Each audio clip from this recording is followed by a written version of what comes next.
Hey guys, King of Charmanders here. So this is part 4 of the top 5 Great League teams in Go Battle League. So, because so many of you asked this question, I'm going to do this manually. So, if you want to find the Performers tab, this is all you really have to do. So, before we get started, I want to show you this. You see this? If you hover above the train portion, top performers drops. So this is where you want to find the top performers teams, as you see here. Just go over here, hover above it, click, and then poof. Open Sesame, and today it has been updated. Thank you to our Lord and Savior PvPoke.com. Please consider donating to his Patreon. And without further ado, let's get started. So as you see here, there's a lot. These are the up-to-date, and these are actually some of these teams you can actually use for the Great League Remix. So let's get started. As you see here, as I scroll down, these are the top 5 teams. I will analyze the top 5 because the top 5 really stand out. They're statistically the most powerful teams overall from a bunch of data from training sims and from players that train on a daily basis. Teams that I have broken in here have brought me to 3000 ELO rank 10/legend. So these teams are proven to work in Go Battle League and get you consistent wins. And now we're going to analyze the top 5. As you see here, before we get started, this is a huge difference. Even 20 points is a huge difference. As you see, there are plenty of viable teams out there. However, the top 5 will get you really consistent W's in Go Battle League. Anyways, let's get started. Alright, so team number 5, we have Lapras, Alola Marowak, and Sableye. I think Sableye is the safe switch here, and it's a copy of the Azu Double Ghost team. You just throw Lapras in front of it. That's really what this team is. It's a Lapras with Alola Marowak and Sableye in front. So Lapras is like really special because Lapras is so bulky. It does really good in the lead just because with Lapras you are able to essentially beat Azus. You're able to take out the Weather Ballers have a rough time with you unless they nuke you with their nuke moves. All Weather Ballers, so Pelipper, Politoed, and Alolan Ninetales, even I would say Obama Snow even has a hard time against you because they have to land Weather Ball on you to basically take you out. Meanwhile, you still have Skull Bash and your Ice Stars still chunk a lot of damage. So Lapras is very strong against the Weather Ball meta.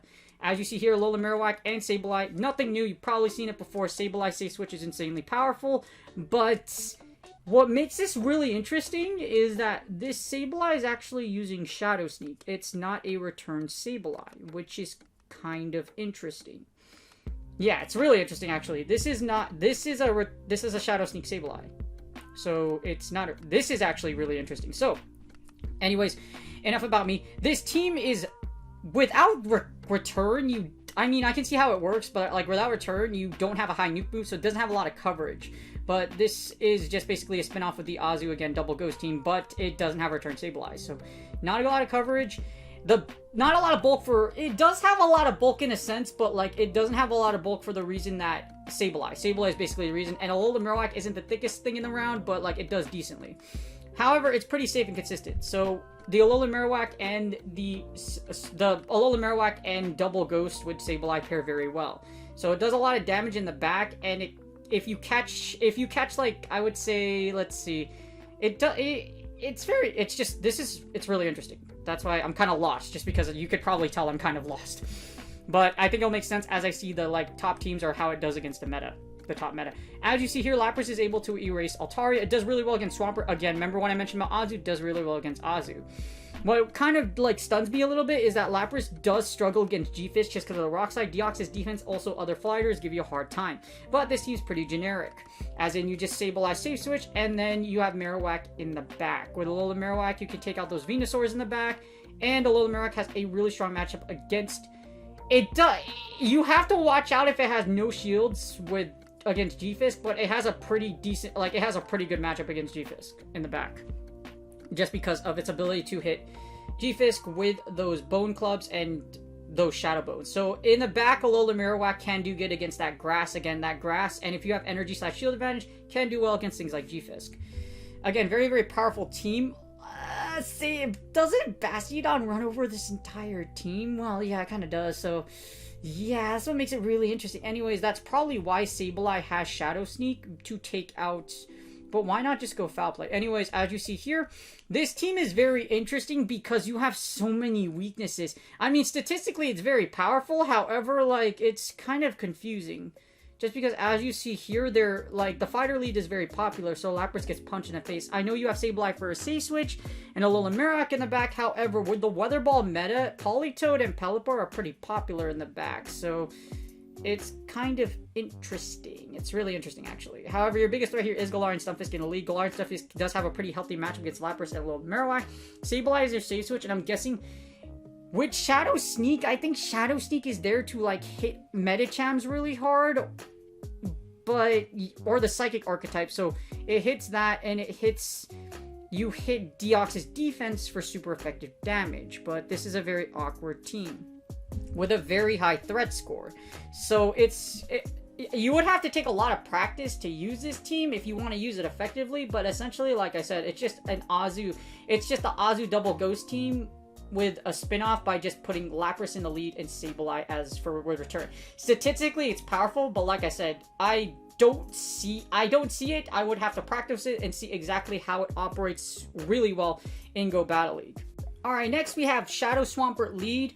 I'm guessing with this team, Frostless is your Safe Switch, and Obama closes out. Obama is a powerful closer considering it does so much damage with Weather Ball, and it gives like the Water Archetype, it can one-shot the Mud Boys, and it gives the Water Archetype a really hard time.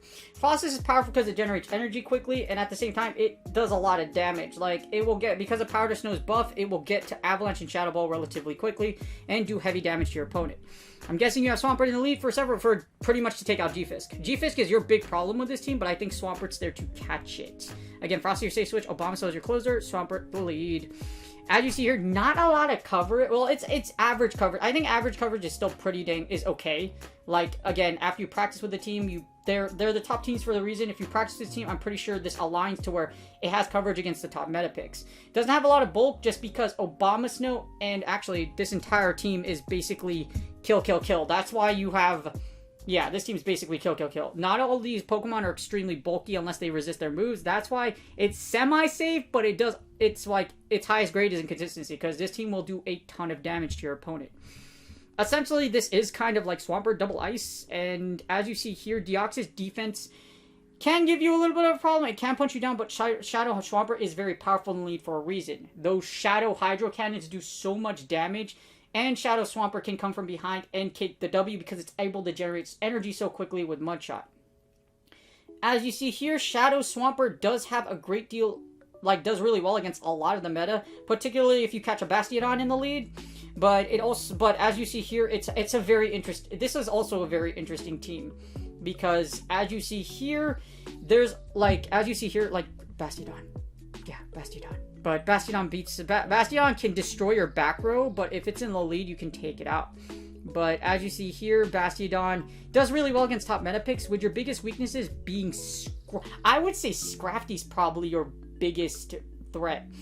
With Scrafty in the lead, Scrafty can rev up and effectively punch you down. The thing about Shadow Swampert in Great League is that it's very squishy. It does a ton of damage, but it's also very squishy. So fighters can essentially, well, Scrafty particularly can just run you over. Wigglytuff or Charmers are also a problem because 2-shield Wiggly strats are extremely powerful. Even though it's very powerful. Even though you'll likely destroy Shadow Swampert, Obama Snow and Frostless is probably there to clean up. So I guess this strategy is have Swampert take all your shields, Obama and Frostless clean up everything, and if you catch a Grass Leaf, Frostless is basically your Safe Switch. So I think this is kind of like Swampert Double Ice. It's like an ABB team, but it's very interesting. I think it can work very well, just because with Shadow Swampert, Shadow Swampert does so much damage that you can, again, pop shields. You have a lot of play. Now, the only thing that would be really, like, hard, like, as you see here, it does have a very high threat score of 717. That's because this team essentially is just, like, damage. You have a Glass Cannon lead. You have well, they're not really glass cannons, but they're like semi-glassy in the back, and again, double ice. So what's your worst? I think your worst nightmare would probably be Swampert in the back. No, not Swampert. G-Fisk in the back. So G-Fisk and Bastiodon in the back, because Rock does super effective damage against the Vomit Snow and Frostless. But as you see here, it does very, very well just by the sheer amount of damage that it outputs. Alright, I'm not going to go over this team too much because you probably already know what it is, the Mew Scrafty Skarmory team. This is a very popular team by... I think it was innovated by a very popular content creator that I know of, and he is a very, very good battler. So I'm not going to go over this one too much. Like Skarmory is essentially your safe switch, Scrafty is there to clean up the back, and Mew basically nukes everything. So as you see here, it's against this current meta.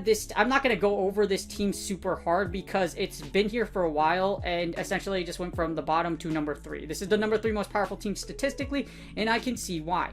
Mew takes out Medicham. Mew is able to take out Medicham leads. It also doesn't. It's actually able to beat Bastiodon in the 2-shield. So if you have Bastiodon in 2-shield versus Mew with Surf, Mew can beat Bastiodon in the 2-shield with Surf. It's also, Wild Charge does heavy damage, so you can do pivot out, you can pivot, etc. That's basically what it is. Wild Charge forces shields, and it's just a powerful lead because of its shield breaking ability. And then Skarmory and Scrafty clean up. A lot of times what will happen is you'll see whoever uses this team, they'll throw Skarmory into your as a safe switch. And then if you have G-Fisk in the back or Bastion in the back, you basically just throw it in there, and poof. And then Scrafty cleans up in the back. As you see here, pretty powerful team, very powerful. If you've used it before, it's still very, very effective. The only thing you have to really watch out for is Swampert and Galvantula leads, just because Swampert does win CMP, and Swampert is not really Mew's worst nightmare. However, if they do catch on that you have Wild Charge and Surf, they're going to be pretty comfy because they're like, you're not going to hurt them too hard. Also, Altaria does give Mew a problem with Wild Charge. You can beat it in the 2-shield, I believe. However, you have to double bait both shields with Surf, so it's very, very tricky to catch an Altaria lead. But as you see, it's still very powerful. It does really well. And I'm not going to go over it too much. It's super good for Go Battle League. And now, team number 2. Actually, team 2 and team 1 are essentially the same team with Medicham having a different moveset. As if you watch my Medicham my Bastiodon videos for Great League Remix, Medicham Bastiodon is a extremely powerful core. And as you see here, it is actually in the number 2 and number 1 slot of the most... It's so strong, it takes 2 slots. And it's the number 2 and the number 1 most powerful team. As you see here, this has Medicham, Bastiodon, and Jellicent in the back. Medicham is the most powerful lead. It is also the most powerful Pokemon in Pokemon Go statistically as of right now, at least in Great League.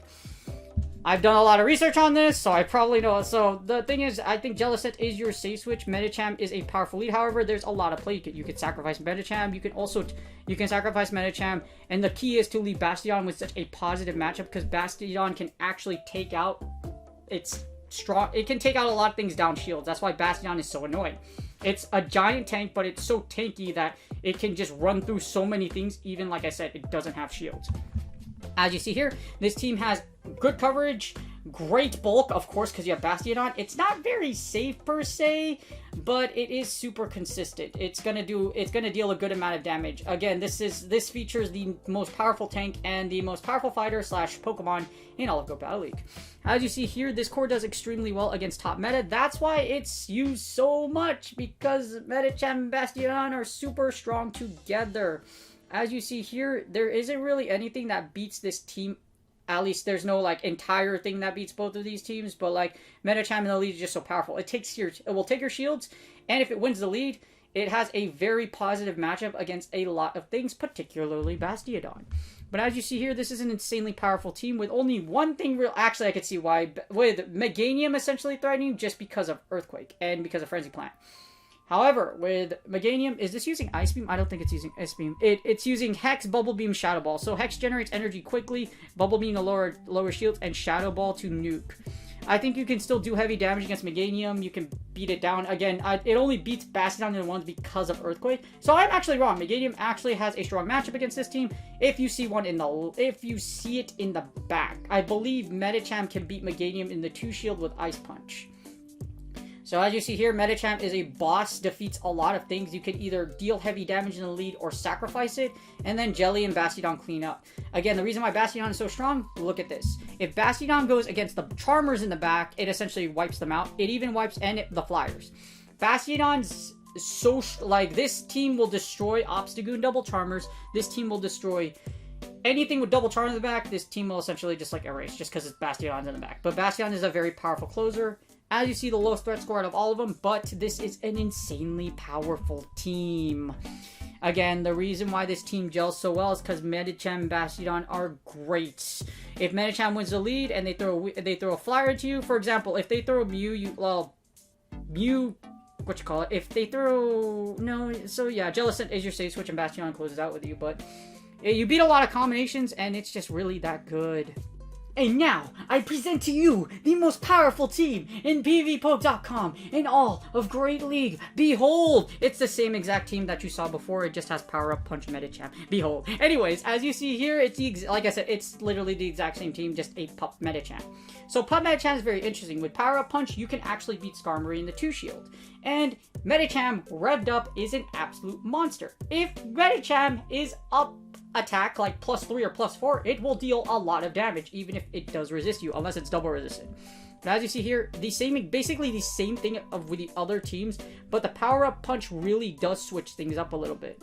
Like I mentioned before, with Power Up Punch Psychic, you don't have that coverage against Altaria.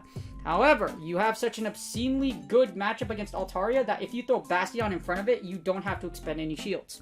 So example, you lose lead, you switch in Jellicent. They switch Altaria into you. You Shadow Ball Altaria, Altaria takes out Jellicent. And if Altaria does take out Jellicent, for whatever reason, Bastiodon just farms it down.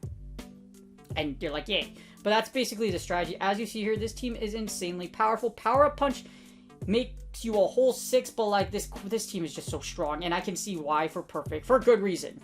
Especially with, like I mentioned, a revved up Medicham with like +2 or +3 with Power Up Punches is super freaking good. Especially if you bait with Power Up Punch, which has happened to me plenty of times, and to you, it's really freaking strong. As you see here, Meganium still trucks this entire team. It does have a higher threat score. However, I do like the Power Up Punch just because of the fact it does so much damage.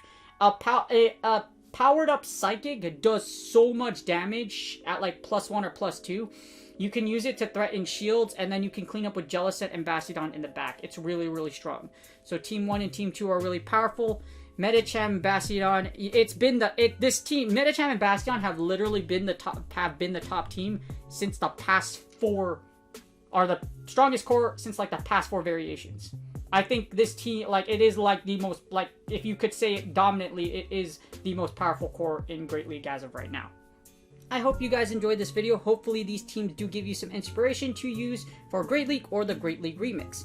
Hint, you can actually use this team, so you can use the Medicham, Bastiodon, Jellicent team in the Great League Remix. Actually, you probably might see it in the training sims for the Great League Remix. But yes, you can use this team, and there are several top teams in here you can use for the Great League Remix, and will work to great effect.